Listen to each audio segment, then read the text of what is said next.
Assalamualaikum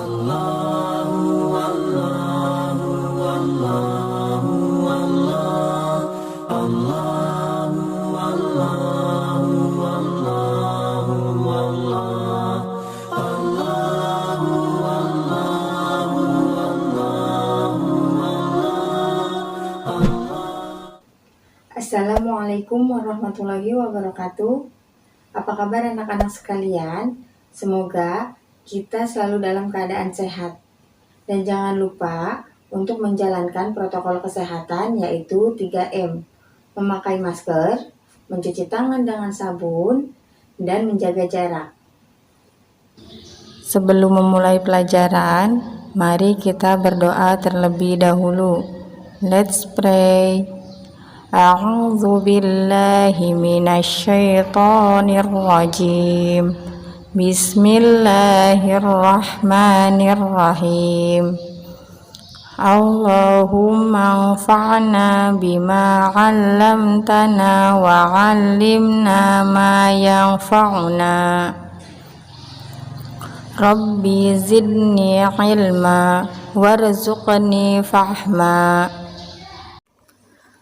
Alhamdulillah, materi hari ini pada tema 7 subtema kedua tentang perkembangan teknologi produksi sandang. Sebelum kita ke materi, Bu Desi mau bertanya nih, apakah kalian tahu terbuat dari apa sih pakaian orang-orang pada zaman dahulu? Lalu bagaimana ya proses pembuatan pakaian sehingga sampai ke tangan kita? Atau pernahkah kalian bertanya kepada orang tua tentang bahan apa saja yang digunakan untuk membuat pakaian sehingga bisa nyaman kita pakai? Sebelum kita membahas semuanya, kita harus memahami bahwa pakaian termasuk sandang. Apa sih sandang itu? Sandang adalah pakaian yang diperlukan manusia sebagai makhluk yang berbudaya. Pakaian merupakan salah satu kebutuhan primer manusia.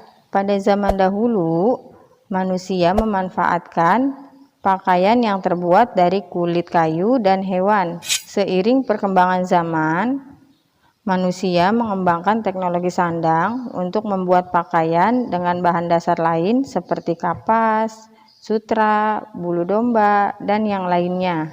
Teknologi sandang adalah ilmu pengetahuan dan teknologi yang digunakan untuk mengolah bahan baku sandang sehingga menghasilkan pakaian yang beragam dan nyaman digunakan. Indonesia kaya akan bahan dasar pakaian. Ada serat alami yang berasal dari kapas, daun, kayu, batang pohon, kepompong ulat sutra, dan bulu domba. Ada juga bahan dasar berupa serat buatan seperti nilon. Dahulu, bahan dasar pakaian diolah dengan cara sederhana, seperti daun dijemur hingga kering, kayu dipukul-pukul hingga tipis, kulit hewan direndam dan dikeringkan, dan semua diolah menjadi pakaian. Akan tetapi, saat ini bahan dasar pakaian diolah dengan cara modern. Bahan dasar diolah menjadi serat, kemudian serat dipintal menjadi benang, benang ditenun menjadi kain, dan semuanya dilakukan dengan mesin yang canggih. Cara mengolah kain menjadi pakaian juga semakin maju. Mulanya, kain hanya dijahit dengan tangan, kemudian kain dijahit dengan mesin jahit yang digerakkan kaki, dan saat ini kain dijahit dengan mesin jahit modern. Indonesia dikenal juga sebagai negara yang kaya akan budaya. Karena wilayah Indonesia sangat luas, setiap daerah di Indonesia memiliki budayanya sendiri. Salah satu kekayaan budaya Indonesia adalah kain adat. Setiap daerah memiliki kain adat yang berbeda. Contohnya, kain songket dikenal sebagai kain adat orang Melayu. Kain sasirangan dikenal sebagai kain adat suku Banjar di Kalimantan. Orang-orang di Jawa memiliki kain batik dan lurik. Kain tenun dikenal sebagai kain adat dari Nusa Tenggara. Kain adat ini sangat istimewa Kain adat dibuat dengan menggunakan bahan yang ada di lingkungan tempat tinggal. Warna kain juga berasal dari bahan alam, dan kain adat umumnya dibuat dengan cara ditenun dengan tangan. Kain adat memiliki banyak fungsi, di antaranya digunakan sebagai pakaian sehari-hari dan dalam acara pernikahan. Kain adat yang paling dikenal adalah batik. Batik dapat kita temukan hampir di semua daerah.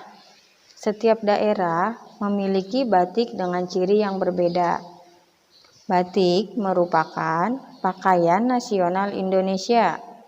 Sebagai rasa syukur akan kekayaan pakaian adat, bangsa Indonesia memperingati Hari Batik setiap tanggal 2 Oktober. Selain batik, ada juga jenis pakaian lainnya seperti pakaian seragam sekolah, pakaian olahraga, pakaian yang digunakan untuk bermain, pakaian untuk tidur, pakaian untuk pesta, dan pakaian profesi. Pakaian profesi adalah pakaian yang digunakan oleh profesi tertentu. Pakaian tersebut biasanya dikenakan saat mereka bekerja. Pada zaman dahulu, tidak ada pakaian profesi seperti saat ini. Pakaian profesi juga beragam jenisnya. Ada pakaian profesi yang dikenakan oleh dokter, tentara, dan polisi. Bahkan, ada juga pakaian profesi pilot dan pengacara. Pakaian profesi dikenakan sesuai keperluan. Dokter memakai pakaian dokter saat praktik. Polisi mengenakan seragam polisi saat bertugas. Ibu pengacara memakai pakaian pengacara saat bersidang. Pakaian profesi adalah tanda pengenal suatu profesi dan tidak dipakai setiap saat. Orang yang mengenakan pakaian polisi adalah seorang polisi. Kita dapat membedakan pilot dengan pramugari dari pakaian yang dikenakannya. Profesi atau pekerjaan setiap orang berbeda-beda. Selain polisi, dokter, dan pilot, ada juga pekerjaan lainnya seperti petani, peternak, pemintal, penenun, dan penjahit.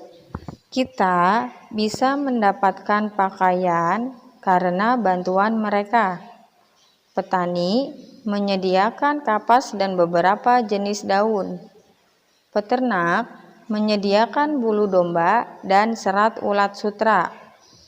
Kemudian, bahan dasar tersebut dikumpulkan dan dibawa ke pabrik pemintalan.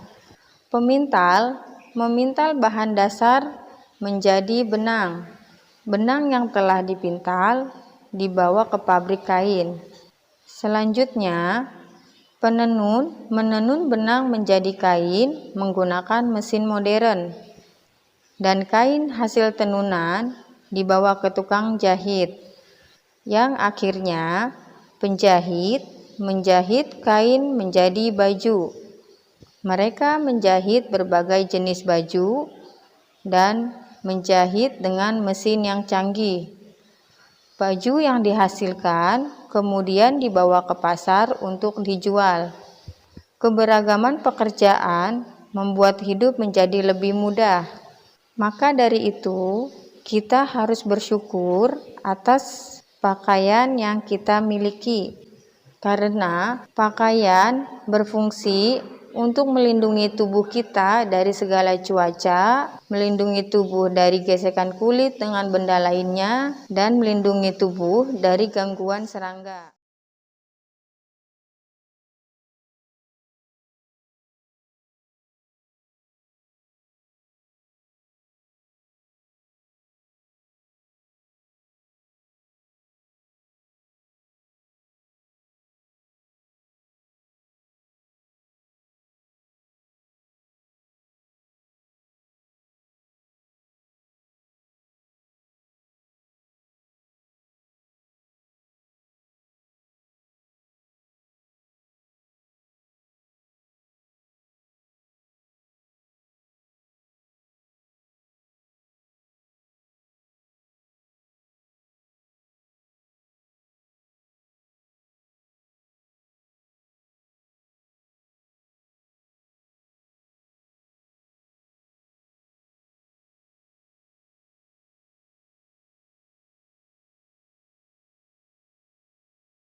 Kita cukupkan materi kita hari ini. Silakan dipelajari dan dipahami kembali.